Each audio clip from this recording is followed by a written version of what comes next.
Chers amis, bonjour. J'espère que vous allez bien. Je suis extrêmement content de vous retrouver aujourd'hui et de pouvoir commencer cette émission avec vous comme nous l'avons prévu.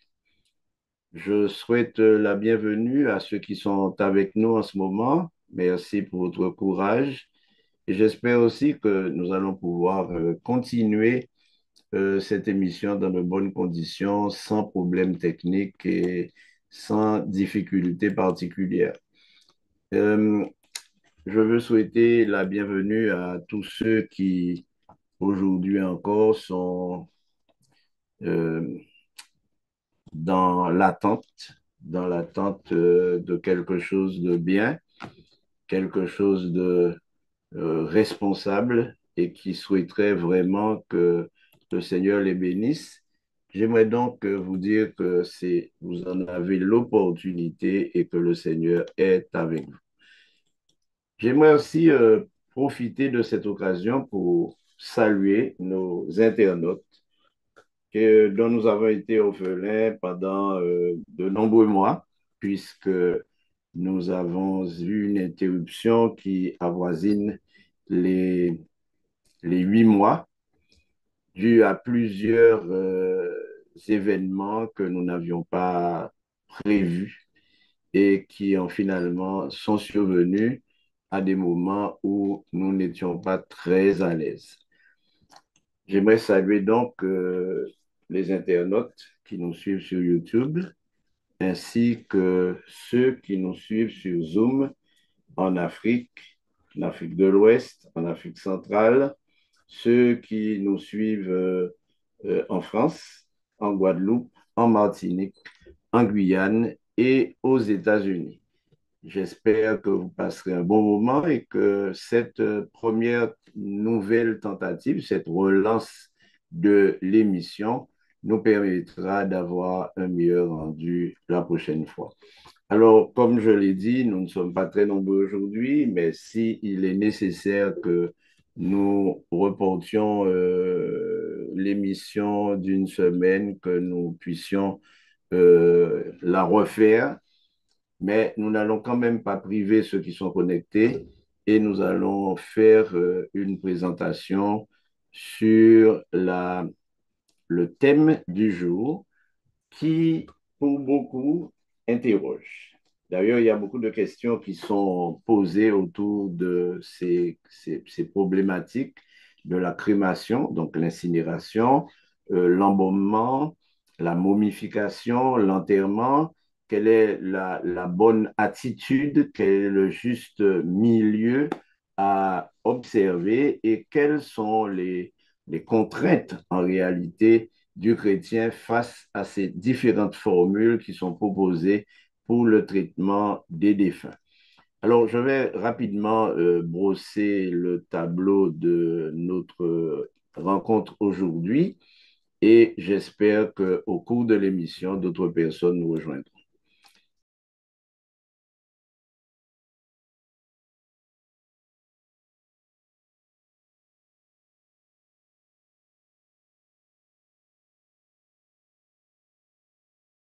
Alors, crémation, incinération, embaumement, momification, enterrement.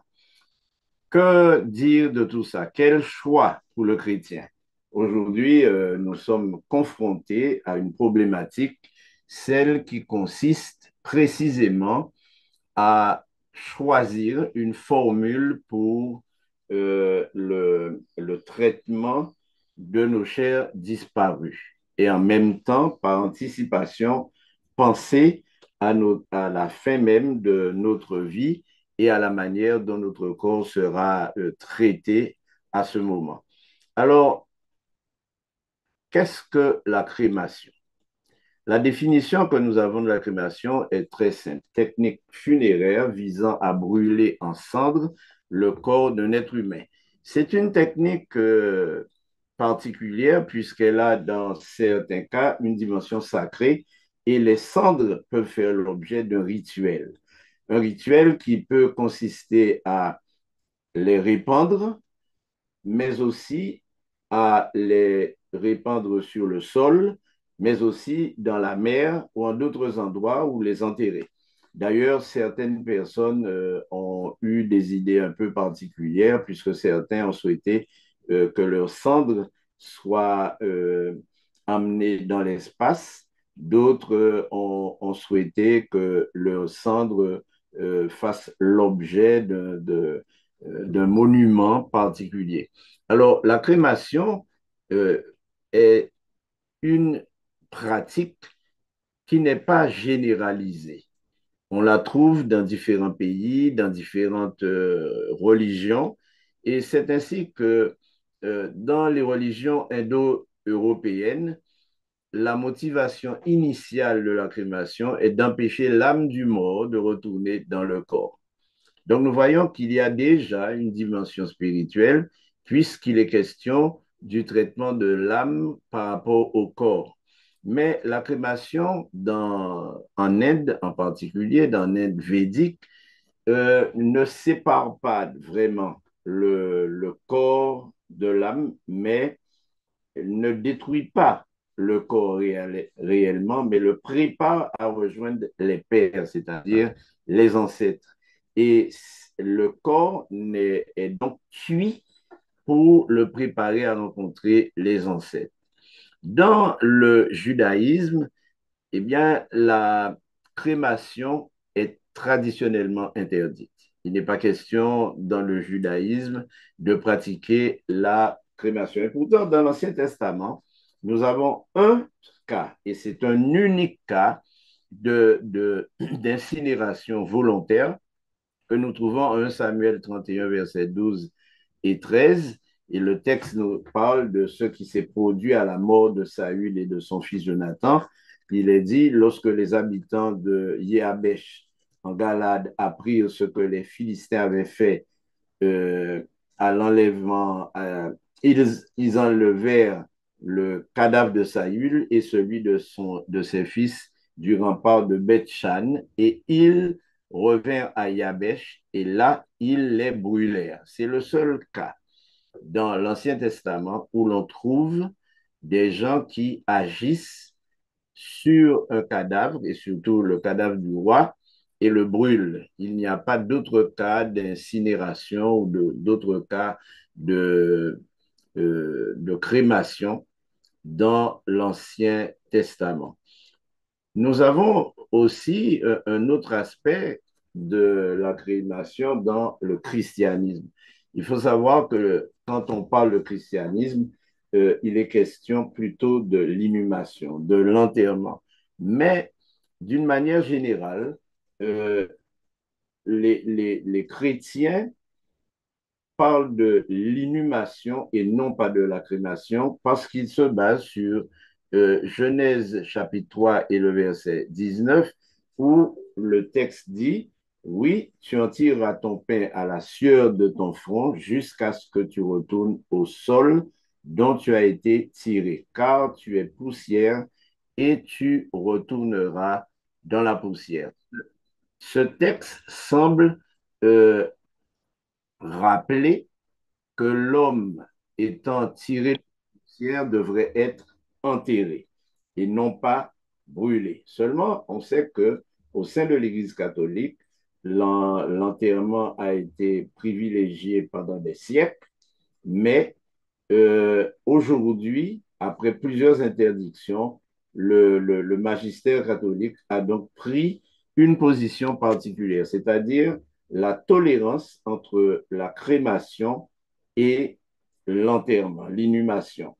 L'Église catholique a aussi légiféré sur la manière de gérer la crémation, puisque elle préconise que les cendres devraient être gardées dans un lieu qui s'apparenterait à un cimetière. Bon, ceci est une position particulière. Par contre, l'islam a une position radicale. La crémation n'est pas tolérée par l'islam.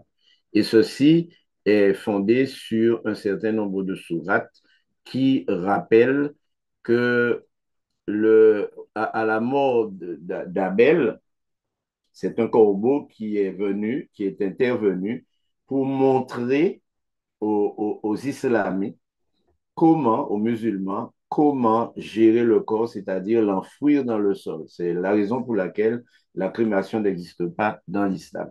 Alors, dans le monde, la crémation est pratiquée de différentes façons et on verra donc que selon les pays, le pourcentage d'actes crématoires est extrêmement élevé et dans d'autres, un peu moins. Mais on doit aussi noter que la crémation est en train d'augmenter dans le monde entier. C'est une pratique qui prend place dans le monde entier vers une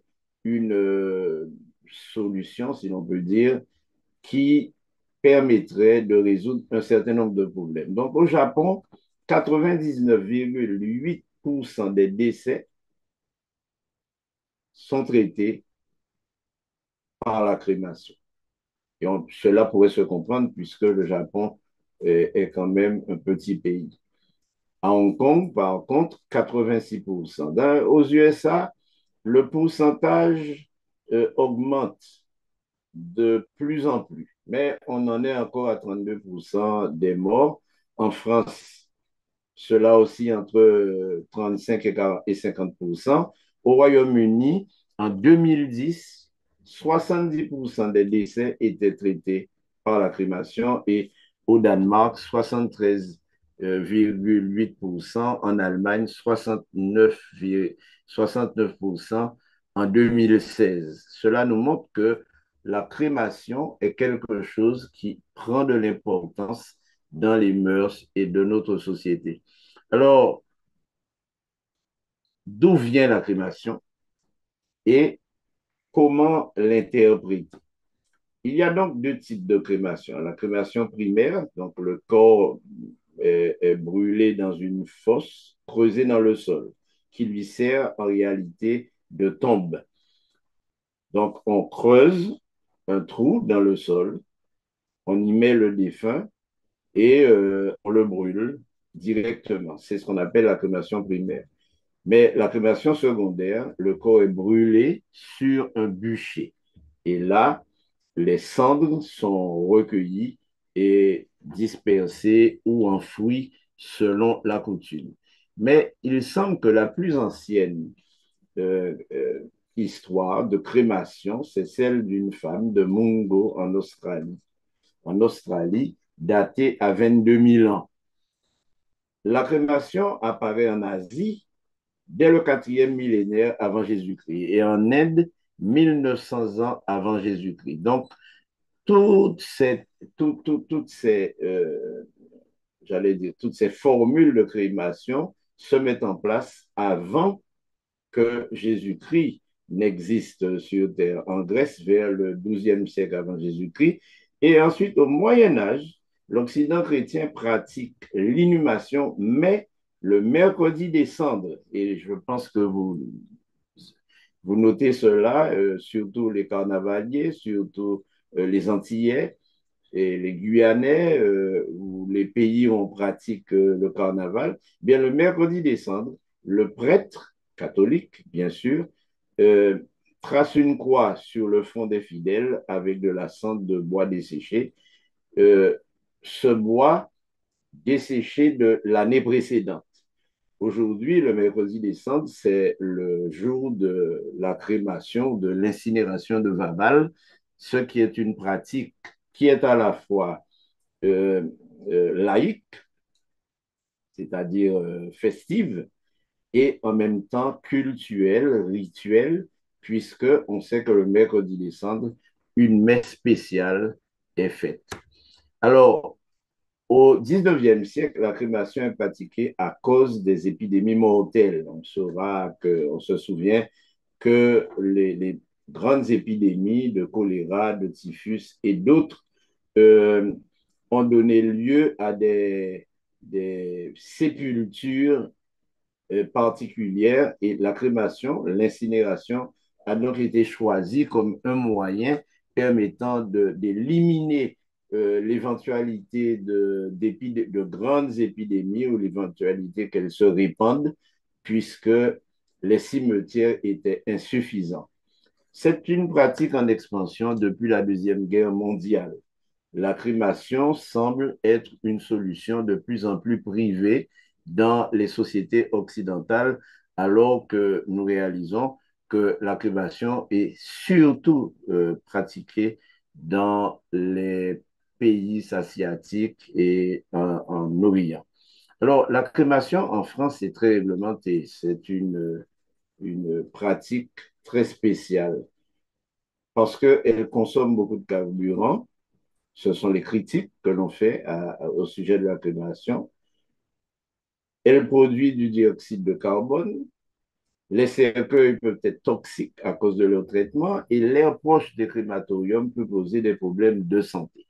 C'est la raison pour laquelle la France a légiféré sur la crémation et propose aujourd'hui ou exige que les crématoriums prennent des dispositions pour que les fumées toxiques soient maîtrisées, que les différents produits soient aussi stockés dans de bonnes conditions et surtout que les urnes ne soient plus à disposition des particuliers, mais stockées dans des endroits dédiés, réservés. Les cimetières aujourd'hui devraient pouvoir avoir des columbariums où les parents du défunt pourraient garder les urnes et pouvoir y avoir accès. Alors, l'embaumement, c'est une autre situation. Parce que la définition de l'embaumement, c'est l'ensemble des techniques visant à conserver les corps des personnes mortes dans un état plus proche de celui qu'ils avaient quand ils étaient vivants. Et bien sûr, la momification et l'embaumement semblent avoir des similitudes. On sait aujourd'hui que les Égyptiens anciens croyaient en l'immortalité de l'âme et en l'immortalité d'une manière générale. Et cette croyance était très importante et c'est la raison pour laquelle la momification a été choisie parce qu'elle permet une séparation entre le support matériel et les éléments immatériels. Qu'est-ce que cela veut dire? C'est que le bas qui correspond à la personnalité devrait être préservé, ainsi que l'encre, qui est le souffle vital, et le K, qui est l'énergie vitale. Ce sont les supports immatériels que la religion kamite tient à préserver. Ici, chers amis, nous avons une autre situation à considérer, ce sont les étapes de la momification. Il faut savoir que la momification était quelque chose de très codifié et cela prenait jusqu'à 70 à 80 jours. D'abord, le traitement du corps, puisqu'il s'agit de la purification du corps avec de l'eau sacrée, quelquefois avec du vin. Ensuite, l'exécration, ce qui était une activité particulière parce qu'il s'agissait d'enlever le cerveau, extraire le cerveau du crâne du défunt et ensuite le remplacer par un liquide ou de la résine. L'éviscération consistait à extraire les viscères et souvent on laissait le cœur et les reins, mais dans beaucoup de cas, le cœur était remplacé par un scarabée en pierre, ce qui nous fait penser d'ailleurs à cette réflexion biblique que Dieu veut remplacer notre cœur de pierre par un cœur de chair. Mais ça, ce ne fait pas partie des croyances kamites. La déshydratation était très importante puisque le corps était recouvert de natron, donc un produit qui facilitait la déshydratation. Et le remodelage du corps consistait à rembourrer le thorax, puisque après la déshydratation, le corps s'aplatissait et il fallait lui donner une forme, le remodeler, et on mettait donc des tissus, des chiffons, du papier ou des choses, enfin, du papier, il n'y en avait pas vraiment à cette époque, mais on mettait des objets et quelquefois même des objets très durs permettant de remodeler le corps. Et finalement, le bandelage qui consistait à protéger le corps et les chairs de la putréfaction éventuelle et surtout de l'humidité qui pouvait endommager la momie. Alors, l'enterrement, donc, est une pratique très ancienne qui consiste à l'enfouissement d'un cadavre dans le sol ou dans un caveau. On sait bien aujourd'hui que l'enterrement reste pour beaucoup de personnes la meilleure des formules puisqu'on peut se rendre sur le tombeau. Certains vont même pour parler avec le mort et l'enterrement est une situation qui, sur le plan social et psychologique, aide les gens à rester en contact avec la mémoire de leurs disparus. Ceci euh, est très important dans la mesure où euh, les aspects psychologiques de la crémation et de l'enterrement s'opposent en quelque peu, puisque psychologiquement, lorsqu'il n'y a pas de corps visible, l'absence peut être plus facilement supportable. Mais cela s'accompagne aussi de beaucoup de frustration. Le caractère économique en Occident de la crémation permet de la choisir parce que il est plus facile de payer une crémation que de payer un enterrement. Évidemment, il y a aussi un autre aspect, c'est que le, le manque de place commence à se faire sentir. Les communes et les villes ont du mal à construire des cimetières en quantité. Et la menace d'épidémies, de grandes pandémies laisse supposer que la crémation devrait être la solution de l'avenir. Alors, qu'en est-il de la résurrection et des déluges de feu dans la Bible? Parce que dans la Bible, nous trouvons ces deux aspects.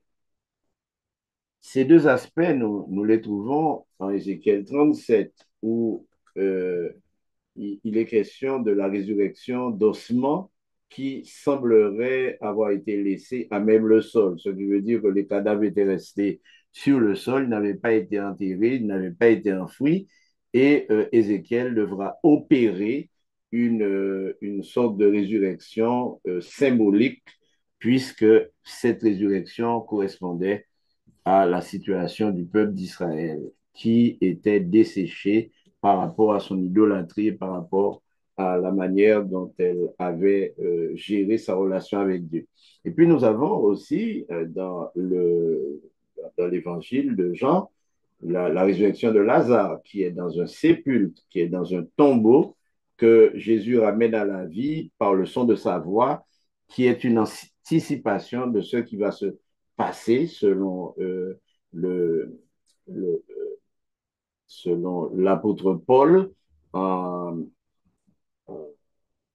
qui, aux Thessaloniciens, qui rappelle que les morts ressusciteront, les morts en Christ ressusciteront premièrement et les vivants iront à la rencontre du Seigneur. Mais nous avons aussi des crémations, je dirais, publiques et immenses et très étendues à l'échelle nationale, par exemple, Sodome et Gomorre, où en Genèse 19, nous avons le récit de la destruction de ces deux villes par le feu qui descend du ciel. Mais la Bible nous parle en Apocalypse de l'étang de feu et de soufre qui va être la fin de tous ceux qui sont rebelles à Dieu et tous ceux qui s'écartent de sa volonté. Et finalement, les textes que nous trouvons dans la Bible, et notamment Jean 5, versets 29 et 30, et 28 même, et à 30, parlent de la résurrection des morts, mais des tombeaux qui s'ouvrent.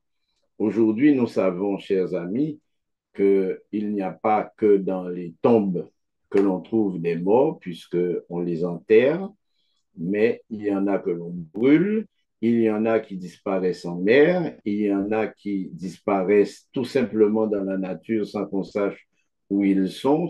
Certains sont dévorés par les requins ou par les poissons, d'autres sont dévorés par des bêtes sauvages, ce qui pose le problème réel de la résurrection. Mais le texte nous dit, ne vous en étonnez pas, l'heure vient où tous ceux qui sont dans la tombe entendront la voix du Fils de l'homme, alors ils en sortiront. Ceux qui auront fait le bien ressusciteront pour la vie, ceux qui auront fait le mal ressusciteront pour être condamnés.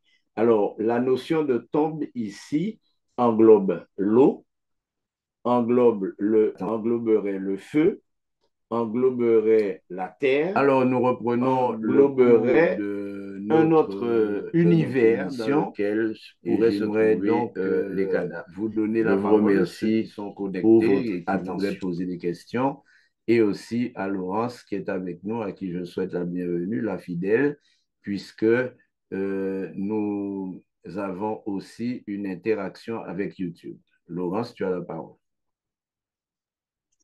Oui, bonsoir, bonsoir à tous. Est-ce que vous m'entendez bien?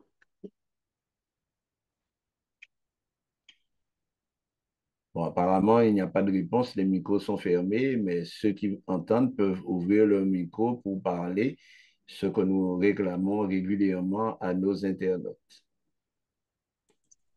Oui, Ok. on t'entend bien. D'accord, super. Eh bien, merci pour cette introduction très intéressante. Il y avait deux questions en fait. La première question, c'est comment Dieu va traiter justement cette notion de développement durable ou en tout cas de préservation de notre nature si on continue peut-être de la polluer en n'utilisant pas des modes de crémation, en tout cas des modes de traitement de nos déchets mortuaires. Est-ce qu'il y a un rapport spirituel à cela? Et la deuxième question, pourquoi justement, dès le départ, nous n'avons pas dans les cultures, surtout au niveau spirituel, développé justement cette thématique dans les églises pour permettre aux gens d'avoir moins de culpabilité à dématérialiser leur corps quand ils font face à la mort. Oui, alors ce sont deux questions intéressantes. La première, y a-t-il une relation spirituelle dans la crémation? Je viens de le dire dans la présentation.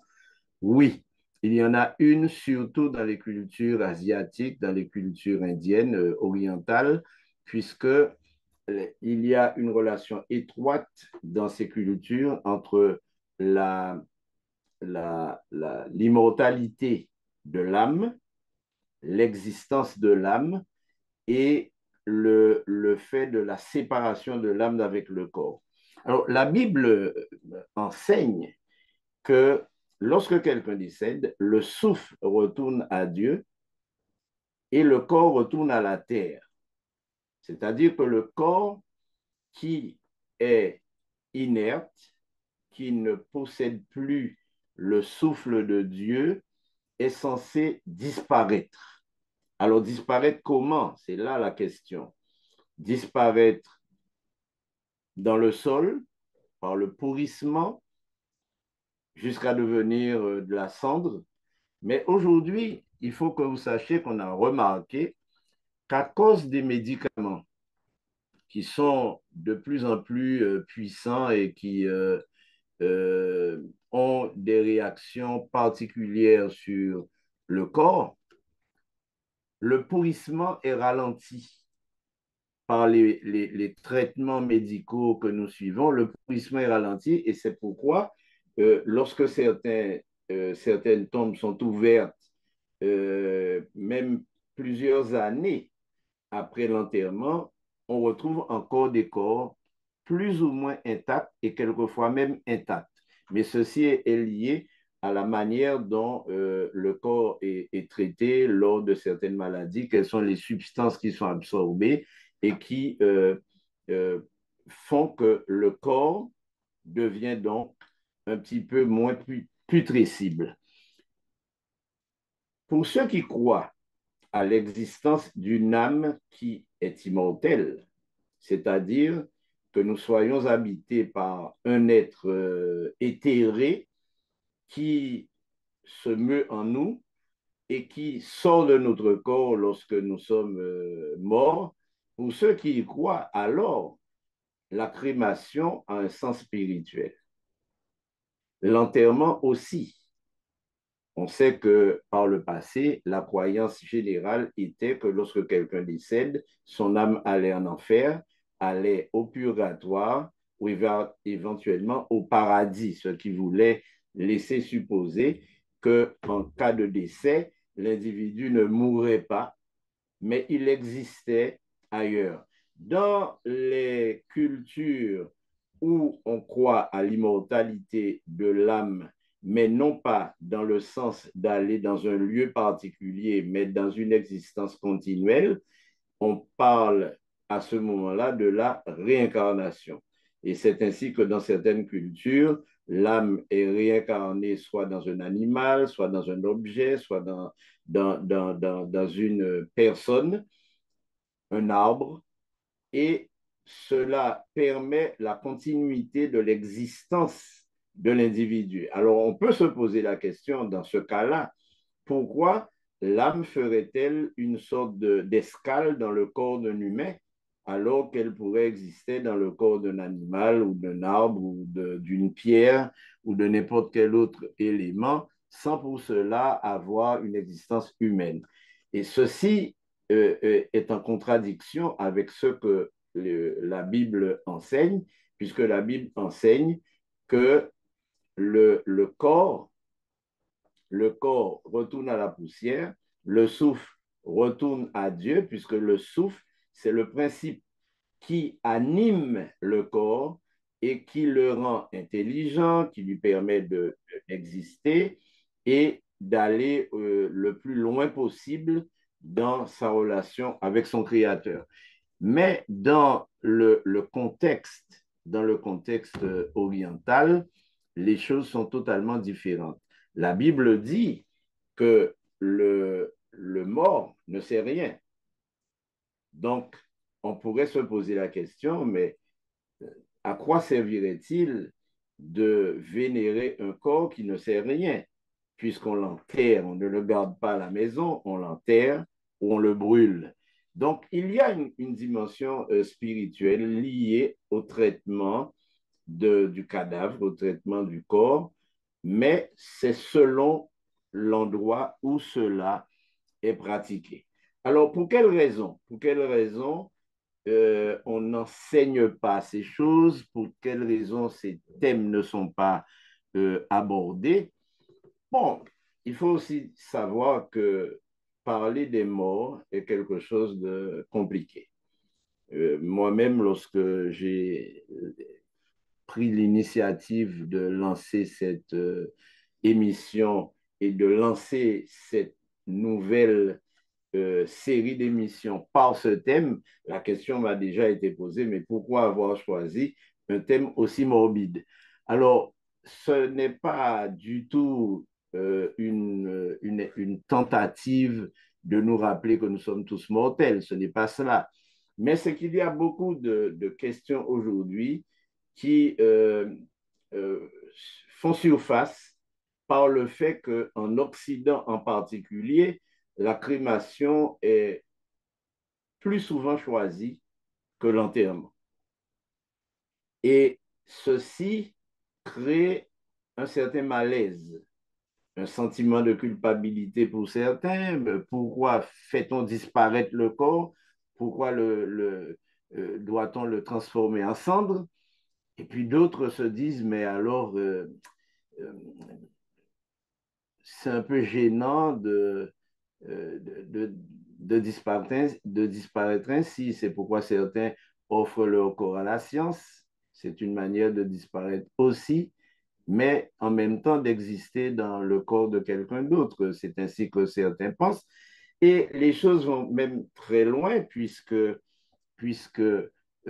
certains auraient aimé avoir le corps avec eux, mais comme il ne peut pas être conservé, parce qu'aujourd'hui, il y a des tentatives de cryogénie qui font que certaines personnes paient beaucoup d'argent pour que le corps d'un proche ou le leur soit conservé dans un bain qui est très froid, qui leur permettra un jour d'être réanimés, ce qu'ils croient. Mais n'oublions pas que la Bible dit que le corps inanimé a besoin du souffle de Dieu et nous ne pouvons pas disposer du souffle de Dieu pour le faire apparaître dans n'importe quel corps, ce qui voudrait dire que, et comme certains ont tendance aussi à garder leurs animaux par la cryogénie, eh bien, ils pourraient ramener le souffle de Dieu dans les animaux aussi. Donc, pour quelle raison ne pas parler de cela ou quelle raison en parler? Il est bien de savoir ce que représentent ces pratiques. Alors, j'aimerais dire, avant d'aller plus loin, et s'il y a d'autres questions, j'aimerais dire que la crémation n'est pas sans danger. Elle n'est pas sans danger pour l'environnement, elle n'est pas sans danger pour la santé. Pour l'environnement, il faut savoir que le fait de brûler une matière, que ce soit du bois, du métal ou autre chose, cela produit un ensemble de nuisances pour l'environnement et qui peuvent être dangereuses pour la pérennisation de la vie sur Terre. C'est l'existence des dioxydes différents, notamment de carbone, mais il faut aussi savoir que dans le corps humain, il y a quelquefois du métal.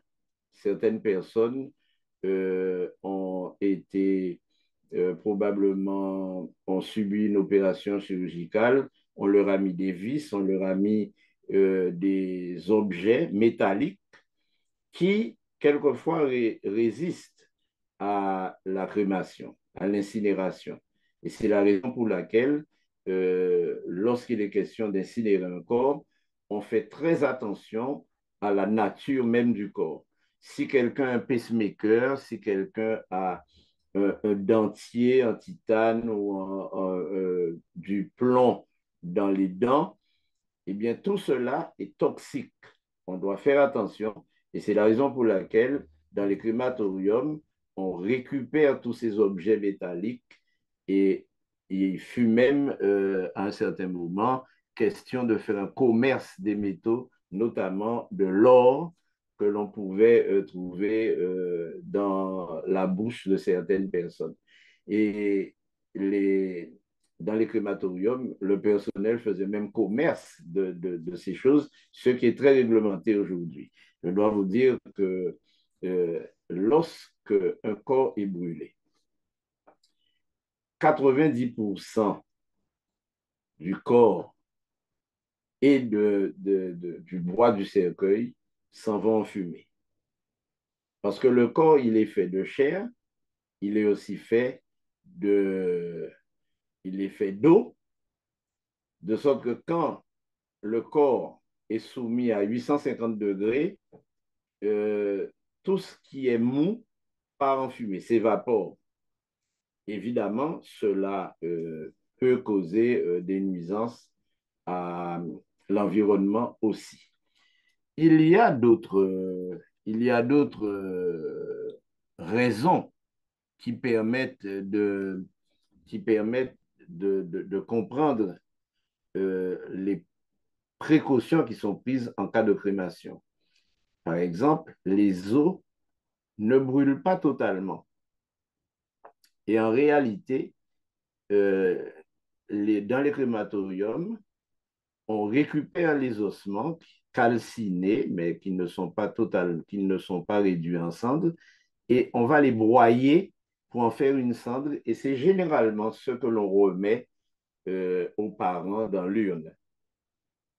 Lorsqu'il s'agit d'un nourrisson, par exemple, ou d'un très jeune, il ne reste rien du tout. Les os, disparaît et psychologiquement, on remet une urne dans laquelle on aura mis un objet ou une pastille dans le cas de nourrisson ou juste un petit objet qui fait que les parents gardent en mémoire la présence de leur être cher. Donc voilà les réponses que vous pouvez apporter aux deux premières questions. Je ne sais pas s'il y en a d'autres, si nos internautes qui sont connectés en ont. Il y a une question sur YouTube aussi. Je ne sais pas s'il y en a d'autres, Laurence. Pour l'instant, aucune question apparente. Alors, Juste, oui, vas-y. oui, vas-y, vas-y. Non, non, juste pour rappeler effectivement, donc la reprise de l'émission se fait dans de super conditions puisque tu as rappelé effectivement que on peut être connecté ou sur YouTube. Il y avait juste une dernière question, à savoir, comment Dieu va s'organiser pour que euh, toutes ces personnes décédées reprennent vie pour leur vie suivante? C'était la question d'une internaute sur WhatsApp. Oui, alors, c'est une question très intéressante et très heureuse d'ailleurs parce que je sais que la hantise de tout homme est de pouvoir survivre à ses idées et à ses pensées. On se pose souvent la question, mais euh, comment sera la vie quand on ne serait pas là? D'autres se disent, mais j'aurais bien aimé pouvoir voir la tristesse de ceux qui vont me pleurer, par exemple, et assister à mon propre enterrement. C'est pourquoi certains mettent en scène leur funérailles par un testament ou par une vidéo et disent qu'ils veulent euh, être là lorsqu'ils ne seront plus, avec qui ils aimeraient passer le temps qui reste, etc. Mais bon, on peut comprendre toutes ces questions-là. Et c'est vrai que la résurrection, comment aura-t-elle lieu? Alors, nous ne savons pas. Nous n'avons pas de réponse exacte concernant la manière dont Dieu va se prendre pour donner la vie à des corps inexistants. Mais retenons que la Bible nous dit que Dieu dit et la chose existe. La Bible déclare que Dieu n'a pas besoin de matière pour mener à l'existence quelque chose. Dieu aurait pu créer l'homme par sa simple parole, mais si il va, comme cela est dit dans le récit de la Genèse, il va donner une forme à euh, la boue, on dira cela ainsi, à de la glaise, il va donner une forme et ensuite il va souffler dans ses narines son propre souffle, qui est le souffle de vie, puisqu'il est source de vie. Aujourd'hui, on imagine que cette pratique, cette manière de faire de la part de Dieu vient plutôt comme pour nous dire que Dieu est un être personnel et qu'il a voulu que l'homme ait une relation physique, intime avec lui. Mais comment s'y prendra-t-il pour ressusciter un noyé ou perdu dans l'océan? Comment s'y prendra-t-il pour faire revenir des cendres? Il est le seul à le savoir. La seule chose que nous devons retenir et garder à l'esprit, c'est qu'il est tout-puissant et qu'il est capable de tout et qu'il est aussi fidèle et qu'il promet de ressusciter ceux qui sont morts et ceux qui lui font confiance. Alors, il y a une autre question qui a été posée, qui m'a été posée et qui m'est posée souvent. Pour quelle raison, lors d'un enterrement, emmène-t-on le corps dans l'église? Alors, dans l'église ou à la mosquée ou en certains lieux où on organise une cérémonie religieuse. Alors, c'est une question qui est de plus en plus posée dans la mesure où certains pensent que l'Église est souillée par la présence du cercueil et du mort. Je ne pense pas que la présence d'un mort dans une église puisse le souiller davantage que ceux qui y sont et qui ont des déjections quelquefois incontrôlées qui polluent l'air en termes d'odeur. Puisque le mort, lui, il est dans un cercueil, il n'est pas pourri, donc il ne sent pas et il ne peut pas polluer l'air.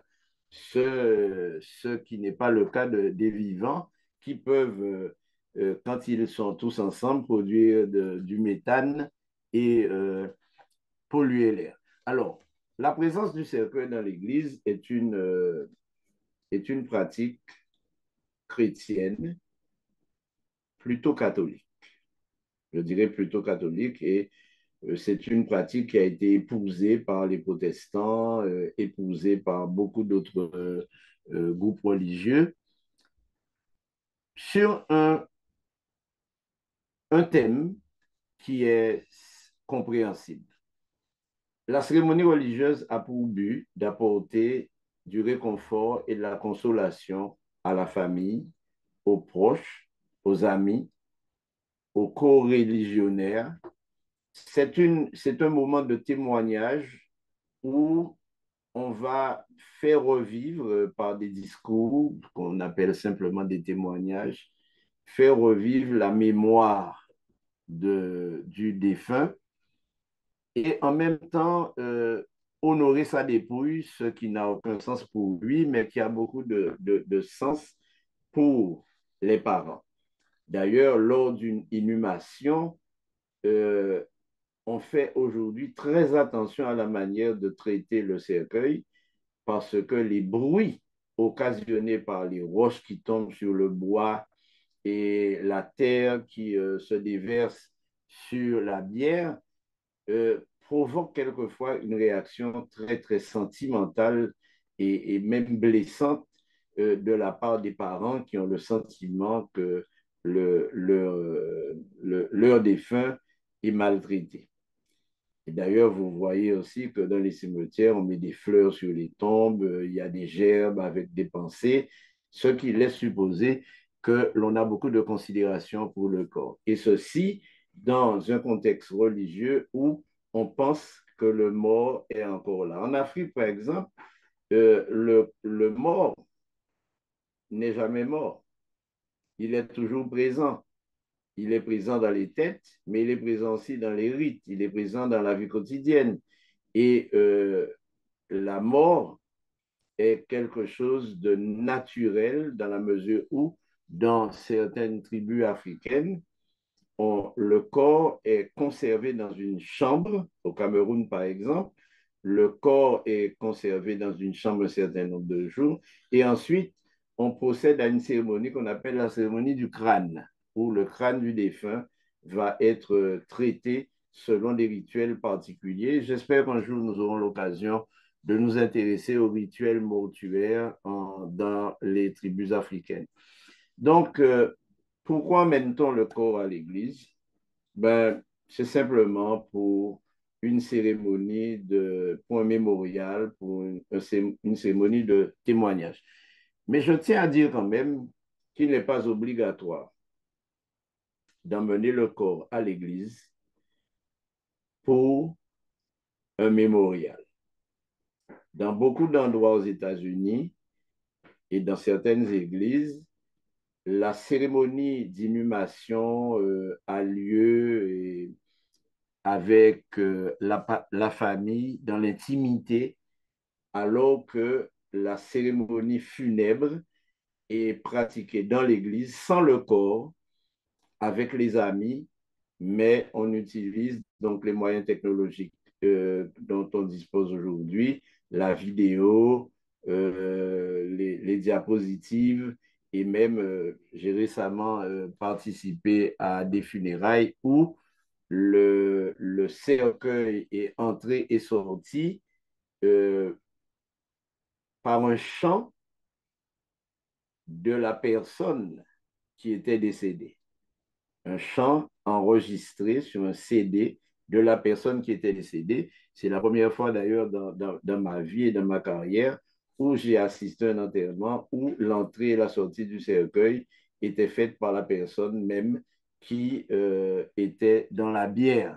Mais ceci est exceptionnel, c'était très émouvant, très sensible d'entendre une dernière fois la voix de cette personne dans ce qui était sa pratique quotidienne, le chant.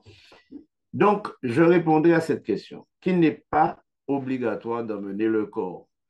À la limite, peut-être que dans certains environnements, il est même préférable de ne pas l'y emmener.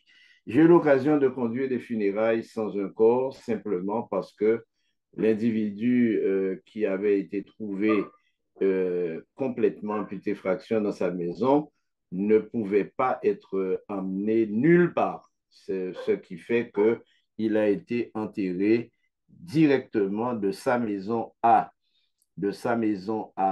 au cimetière, mais la cérémonie funèbre a quand même eu lieu à l'église puisque c'était le moyen utilisé pour encourager la famille. Voilà ce que je pourrais dire de cette question qui a été posée par notre sœur Edith. Euh, voilà. Est-ce qu'il y a d'autres questions sur le Zoom, sur le YouTube, sur WhatsApp? Laurence? Alors, il y a une dernière question, ou en tout cas une question pour l'instant qui revient souvent. Quelle est la position de l'Église adventiste concernant la vie, ce qui se passe en tout cas après une cérémonie funèbre? Comment on doit se comporter? Doit-on aller sur la tombe de notre défunt? Comment on doit s'organiser pour pouvoir faire vivre sa mémoire? Est-ce que c'est bien de faire vivre la mémoire de quelqu'un, sachant nos convictions religieuses? Est-ce que Dieu nous tient rigueur de fêter la Toussaint? Oui, alors ça, je m'attendais à cette question, mais c'est une question intéressante. Alors, quelle est la position de l'Église adventiste par rapport à la manière de traiter le, le défunt? Comme je l'ai dit tout à l'heure, l'Église adventiste a une position biblique puisque le défunt est censé aller à la poussière, donc retourner à la poussière, et le souffle qui a mis en branle tous ses organes, son intelligence, retourne à Dieu. C'est-à-dire qu'il y a un retour à la source. Ceci est une conception totalement biblique. Dans les pratiques égyptiennes, kamites ou autres, eh bien, le mort fait un long voyage et on le prépare pour ce voyage. C'est la raison pour laquelle il est momifié, embaumé. Et on prévoit même de la nourriture dans son cercueil pour que le voyage s'effectue jusqu'au Hadès où il se rend. Mais faire vivre la mémoire, faire vivre la mémoire de mort, c'est un acte naturel, puisque les familles parlent de leurs parents décédés, racontent les histoires drôles, racontent des histoires tristes, racontent des événements, des exploits même du défunt ou de la défunte. C'est une manière de faire vivre la mémoire. Mais cela n'a rien à voir avec la Toussaint ou la fête des morts, fêtée au Mexique à grands frais, Halloween, qui correspond d'ailleurs à cette période. Et ça n'a rien à voir avec la Toussaint, qui est un moment de mémorial particulier. Parce que la Bible dit que même la mémoire du mort a disparu, puisqu'il n'a point part à ce qui se fait sous le soleil. Il ne peut pas devenir intelligent alors que lorsqu'il était vivant, il vivait modestement, il avait des problèmes avec l'école, il avait des problèmes avec les études, mais dès qu'il meurt, il devient intelligent, il peut même donner des résultats, en tout cas des sujets d'examen, il peut donner la solution à certains problèmes. Et certaines personnes, lorsqu'elles sont en difficulté dans leur vie matérielle, vont au cimetière pour parler avec leur mort. Alors, la position de l'Église adventiste est très simple. Une fois que quelqu'un est décédé, son sort est scellé, sa, sa, sa vie est terminée, sa vie sur terre est terminée, et il n'a donc aucune relation avec les vivants. Ça, c'est la position de l'Église adventiste. Alors, doit-on aller sur la tombe de son défunt mari ou épouse ou enfant? Il n'y a rien de mal à aller sur la tombe pour l'entretenir. Par exemple, il y a certaines personnes qui abandonnent totalement la tombe de leur défunt, ce qui les fait critiquer ou mal comprendre de leur environnement, puisque cela ressemble à une forme de négligence et de mépris dans certaines cultures. Donc, fleurir la tombe d'un mort est un acte totalement simple et anodin s'il n'avait pas une autre signification, une signification spirituelle qui consisterait à faire plaisir au défunt qui, lui, ignore totalement qu'il y ait sur sa tombe des fleurs ou des chardons. Donc, entretenir la tombe, la peindre, éviter qu'elle soit envahie par l'herbe, c'est une marque non pas d'honneur envers le mort, mais surtout envers la société, puisque c'est une marque de propreté dans l'environnement. C'est ainsi que personnellement j'interprète cette attitude, mais qui pour moi n'a aucun caractère spirituel dans la mesure où le chrétien sait naturellement que le mort n'a plus aucune relation avec lui. Et même si certaines personnes vous diraient que maman, papa, ou un frère, ou un ami, ou un fiancé, ou apparaîtrait dans un songe ou dans un rêve, ou apporterait une révélation, on sait que cela n'est pas totalement en conformité avec euh, la Bible et la conception même de Dieu, de la relation qu'on devrait entretenir avec les personnes décédées. Voilà ce que nous pourrions dire de ce thème aujourd'hui, crémation, incinération, c'est la même chose, sauf que l'incinération est plutôt, le mot incinération est plutôt utilisé pour la consommation des déchets. On parle d'incinérateur d'ordures, on ne parle pas de crémation d'ordures. Tandis que la crémation vient à pour origine, pour racine, le verbe crémer, qui n'est pas du tout utilisé dans le langage courant, mais qui signifie réduire le corps, le cuire, le rendre en crème et le faire disparaître, sachant que lorsque le corps passe par le feu, il ne reste que les os calcinés. Bien. Une autre question qui est souvent posée par les chrétiens, c'est le chrétien doit-il se faire incinérer? Ou quel mal y a-t-il pour un chrétien de se faire incinérer? Alors, si on prend cette question sur le plan de la relation spirituelle, évidemment, cette question aurait une réponse particulière. Parce que si l'on croit que le mort ne sait rien, que le souffle retourne à Dieu et que le cadavre est réduit en poussière, se faire incinérer ou se faire enterrer, le résultat devrait être le même après quelques années. C'est-à-dire, le corps redevient de la poussière, de la cendre. Donc, celui qui se fait brûler, il se fait brûler pour peut-être accélérer le phénomène de la disparition des chairs. Mais, attention, et je dis attention parce que, comme je l'ai dit tout à l'heure, la crémation n'est pas sans danger, mais elle n'est pas sans danger pour l'esprit aussi, dans la mesure où la considération que l'on peut avoir pour quelqu'un qui demande à être incinéré n'est pas la même que pour quelqu'un qui demande à être enterré dans des conditions particulières. Quelquefois, celui qui demande à être incinéré pense au caractère économique, il peut penser aussi au caractère pratique de l'incinération, puisque celui qui se fait incinérer, eh bien, c'est par économie de place ou par économie budgétaire. Autrement, autrement, la crémation ne devrait avoir aucun sens en Occident.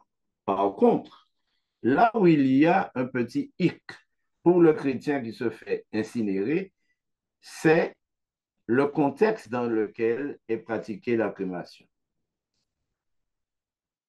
Essayons d'imaginer que quelqu'un décède en Inde, c'est un chrétien, et dans la pratique générale en Inde, la crémation ou l'incinération euh, est la solution.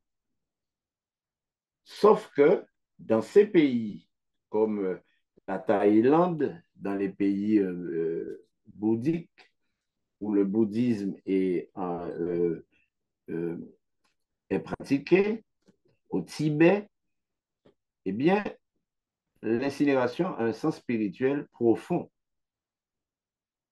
Et ce que le chrétien doit éviter dans tous les cas, que ce soit dans le cas de la crémation ou autre, il doit éviter la confusion parce que la vénération que l'on a pour le mort en Inde n'est pas la même que l'on a en Occident. Et ce n'est pas la même que l'on a aussi dans les religions abrahamiques, le judaïsme, l'islam et aussi le christianisme. Ce n'est pas la même relation. Donc le hic serait de créer une confusion autour de soi dans la manière de gérer, de traiter le corps. Mais cette confusion peut être évacuée facilement selon la culture, comme aussi elle peut être durable dans un autre environnement culturel. Y a-t-il des questions? Lydie, Annette, que je salue. Samsung SM, bon, je ne sais pas qui, mais A20 236B, salut. Edith Ciaras, bienvenue. N'hésitez pas à poser vos questions. N'ayez aucune peur. Myriam, Galaxy A40, dont je sais ce que renferme Galaxy A40. Bonsoir, mon ami. Heureux que tu sois là en soutien. Et posez vos questions. N'ayez pas peur de poser vos questions. Euh, nous essaierons d'apporter une réponse simple. Alors, bonsoir, pasteur, et Bonsoir, tous ceux Lydie. qui sont présents aussi. Alors, moi, d'après ce que tu as dit à propos des deux cas de crémation trouvés dans la Bible, donc à propos de Sodome et Gomorrhe et de Saül, euh, cela me semble avoir être plutôt négatif dans le sens où pour Sodome et Gomorrhe, c'était un châtiment. Mhm. Et pour Saül, ça me semble aussi être dans le même registre, hein. Cela me pousse à penser que ce ne serait pas quelque chose euh, d'approuvé. Alors, qu'en penses-tu? Alors, tu fais très bien de poser cette question, en tout cas de poser la problématique de cette façon. Effectivement, dans le cas de Sodome et Gomorrhe et dans le cas de l'étang de feu, puisque c'est la promesse que Dieu fait de réduire à néant par le feu tous ceux qui ne lui seront pas fidèles et qui ne subsisteront pas à sa venue ne pourront pas profiter de la vie éternelle. C'est vrai que là, le feu joue un rôle d'épuration et c'est réellement un rôle négatif puisqu'il s'agit d'un châtiment. Dans le cas de Saül, il y a deux hypothèses. Dans le cas de Saül, vu que le cadavre de Saül et de Jonathan avait été maltraité par les Philistins, euh, les enterrer aurait été peut-être plus compliqué. Et donc, on décide de les brûler parce que ça pourrait être plus facile. Ça, c'est une hypothèse. La deuxième hypothèse pourrait être simplement que l'état dans lequel ils étaient, les brûler paraissait beaucoup plus sanitaire, hein, de les faire disparaître par le feu. En aucun cas, les brûler ne pourrait être un châtiment puisque ils avaient déjà été châtiés. Saül ayant été abandonné par Dieu, il lui avait été dit d'ailleurs que il connaîtrait une fin tragique.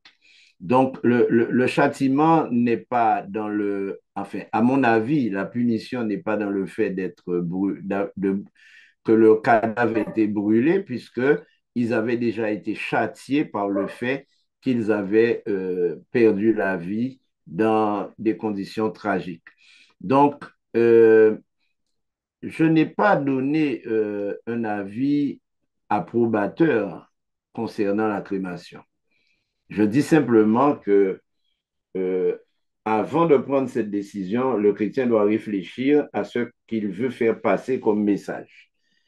Et comme je l'ai dit tout à l'heure, ça peut être une solution économique parce que dans certains cas, les pompes funèbres offrent un service de qualité et la crémation fait partie de ces services de qualité, mais qui peut être moins cher qu'un enterrement, que des funérailles traditionnelles, et ça coûte moins cher, donc on en profite selon les moyens dont on dispose, encore que la crémation n'est pas donnée, parce que ce n'est pas tout le monde qui peut la pratiquer. Alors qu'en Inde et dans les pays euh, du bouddhisme, la crémation est pratiquée de manière primaire, c'est-à-dire on creuse une fosse, on met le cadavre, on met des bûches, on allume tout ça et ça ne coûte presque rien sinon que d'aller couper quelques branches et des choses pour ramasser des branches mortes pour brûler le cadavre et s'assurer qu'il y a suffisamment de bois pour que l'incinération soit complète, sachant qu'il reste toujours des os calcinés que l'on va ensuite broyer. La crémation secondaire consiste à placer le cercueil dans un bûcher. Et c'est d'ailleurs en Inde, ils le font de manière très systématique. Il y a du bois en haut, du bois à côté, du bois en bas. Et on met aussi des matières très inflammables dans le cercueil lui-même. Et on allume tout cela et cela se fait. Donc, je dis que si la crémation est pratiquée par un chrétien dans un environnement où cette pratique n'a qu'un but économique ou de gain d'espace, pour moi, c'est une méthode de sépulture comme une autre. Si il s'agit de pratiquer la crémation dans un contexte où cela a une haute valeur spirituelle pour ceux qui y assistent ou pour ceux qui environnent la famille chrétienne, il y a probablement un risque de confusion qu'il vaudrait mieux éviter. Moi, voilà la position qui est la mienne. Personnellement, je n'ai pas choisi la crémation pour mes funérailles. Lorsqu'elles surviendront, ma famille n'a pas reçu de ma part jusqu'à présent d'indication pour être incinérée. J'ai peur d'être brûlé. Et cette peur d'être brûlé, elle naît du fait que Dieu va brûler les méchants. Donc, je n'ai pas envie de mourir deux fois par le feu, d'être brûlé deux fois. Merci Lydie pour cette question et elle est très importante parce qu'il y a beaucoup de personnes qui se la posent exactement comme toi. Est-ce qu'il y a d'autres questions qui surviennent dans l'esprit, qui surgissent euh, aussi sur YouTube peut-être? Il y en a une sur le chat. Alors, Oui. c'est Edith qui s'excuse pour un retard de connexion.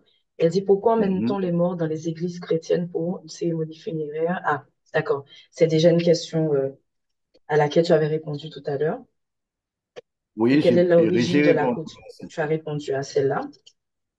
oui. Et sur le Zoom, sur le YouTube pour l'instant, une question. Peut-être juste rappeler peut-être à la personne qui a posé la question sur les cérémonies funéraires, leur rappeler également que le rite funéraire, comme tu l'as dit tout à l'heure, est lié aussi à la spiritualité, c'est lié à la culture, mais ne pas oublier aussi que c'était une façon de permettre à ceux qui sont autour ben, de faire leur deuil. Voilà, parce t'as très peu Voilà. parlé du deuil, c'est ce que faisait remarquer quelqu'un sur WhatsApp. Tu n'as très peu parlé de la période après, qu'est-ce qui se passe après, comment Oui. gérer cette partie? Est-ce que il y a une façon de gérer le deuil quand on est chrétien? Oui, alors je réservais un peu la question du deuil pour la fin, puisque c'est après tout cela, c'est après l'enterrement, après l'embaumement, c'est après la momification. Alors, il faut bien remarquer une chose, hein, la Bible parle du deuil. Elle parle du deuil et dans différentes circonstances, et notamment celle de Jacob, la mort de Joseph, d'Abraham, de Moïse, où le peuple d'Israël va pratiquer un certain nombre de jours de deuil, qui sont des deuils de 40 jours, de 70 jours, de 30 jours. Euh, mais dans la Bible,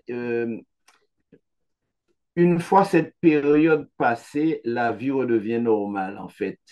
Elle n'est jamais normale pour celui qui a perdu un parent parce que on ne s'en remet pas de sitôt et quelquefois on peut garder le sentiment de la présence ou même de l'absence de l'individu pendant de nombreuses années et en souffrir même sur le plan émotionnel et aller jusqu'à la dépression.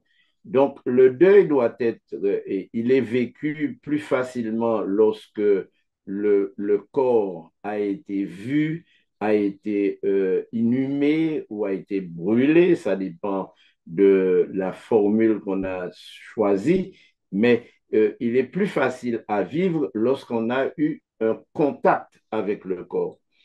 Lorsqu'on n'a pas eu de contact avec le corps, et ça a été le cas pour le COVID, pour beaucoup de parents qui n'ont pas pu voir leur défunt et qui n'ont pas pu avoir un contact avec eux. J'ai à l'esprit d'ailleurs pour y avoir assisté à des funérailles qui ont eu lieu, cercueil fermé, et où les parents n'ont pas vu le défunt après son décès, mais n'ont pu assister qu'à l'enterrement, puisqu'il était interdit d'avoir un contact visuel avec le corps. Donc, le deuil est quand même quelque chose de très important et psychologiquement, il faut le pratiquer avec confiance en Dieu, mais aussi avec la conscience que le mort, lui, ne souffre plus. Par exemple, beaucoup de personnes disent ah, mais c'est dommage, papa aurait dû être là, maman aussi, etc., etc. Mais au fond, au moment où ce parent s'en va, il était exposé à d'atroces souffrances. Est-ce que nous ne sommes pas un peu égoïstes à penser que l'individu qui est décédé dans ces conditions aurait pu continuer à vivre et à souffrir sous nos yeux alors que c'est une souffrance qui était une souffrance partagée. Donc, le deuil est extrêmement important lorsque l'individu a une conscience de ce qu'est réellement la mort, de ce que la Bible enseigne au sujet de la suite. Vous voyez, par exemple, j'ai eu l'occasion de participer aux funérailles de quelqu'un, comme on le dit souvent en Afrique, d'un vieux. Il avait passé 80 ans. Et il faut savoir que dans certaines régions en Afrique, notamment au Togo, où j'ai assisté, eh bien, les funérailles de quelqu'un qui a dépassé un certain âge, 70 ans, 80 ans, donnent lieu à des festivités le jour de ces funérailles. On danse, on chante, euh, on, euh, on est apparemment heureux. C'est vrai que la famille est triste, mais tout se passe dans la joie, dans le chant, dans la danse, parce qu'on estime que l'individu a bien vécu et que on est content de le voir partir, mais ceci est sous-tendu par l'idée qu'il n'est pas vraiment parti parce qu'en réalité, il est encore là et il veille sur nous. Et souvent, dans certains villages en Afrique, bien, il n'y a pas de cimetière commun où il y en a un, mais les tombes sont autour de la maison, de sorte que l'individu est enterré sur sa propriété et les membres de sa famille peuvent souvent aller sur sa tombe parce qu'elle fait partie de la vie. Donc, le deuil est important, mais il est sous-tendu par les conceptions spirituelles que l'on a développées. Par exemple, les gens qui croient à l'incarnation, à la réincarnation, eh bien, ils ont un deuil différent que le deuil chrétien parce que ils ont le sentiment de pouvoir exister ailleurs et ses parents euh, ont tendance à le voir ailleurs. Par exemple, dans certaines cultures, les morts ne sont ni enterrés ni, euh, ni brûlés. On les met sur un lieu très élevé et on les laisse pour être dévorés par les rapaces, par les oiseaux de proie. Et ceci a aussi une connotation religieuse dans la mesure où, euh, dans cette posture-là, la chair est mangée par les oiseaux, les os restent là et l'âme s'en va au ciel, en tout cas vers un lieu élevé. Donc, la notion de deuil est étroitement liée à la spiritualité de l'individu, étroitement liée à ses croyances, étroitement liée à la considération qu'il a pour le défunt. Est-ce qu'il y a d'autres questionnements, d'autres problématiques qu'il faudrait aborder?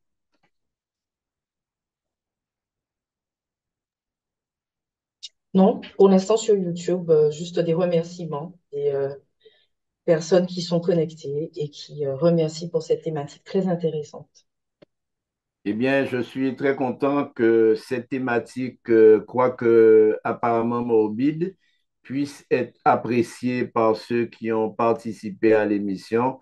Et cette émission étant enregistrée en direct et diffusée en direct, sera revue sur YouTube par tous ceux qui n'ont pas pu y assister, qui n'ont pas pu y participer. Et je rappelle que cette émission est le lancement de la reprise de nos relations euh, qui se fera tous les 15 jours. Donc, on se reverra dans 15 jours.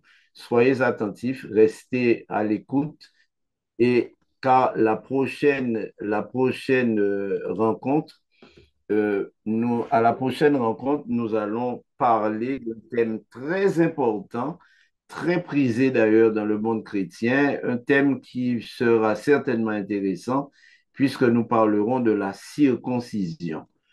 Qu'est-ce que la circoncision?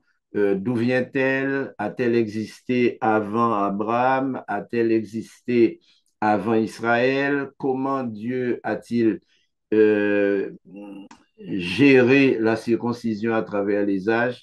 Un thème qui va certainement intéresser et plaire. Et nous avons toute une bonne série d'émissions en préparation pour vous. J'espère que vous avez apprécié ce moment et je vous souhaite donc à tous une bonne fin de semaine et surtout que le Seigneur vous bénisse et qu'il vous garde en tout.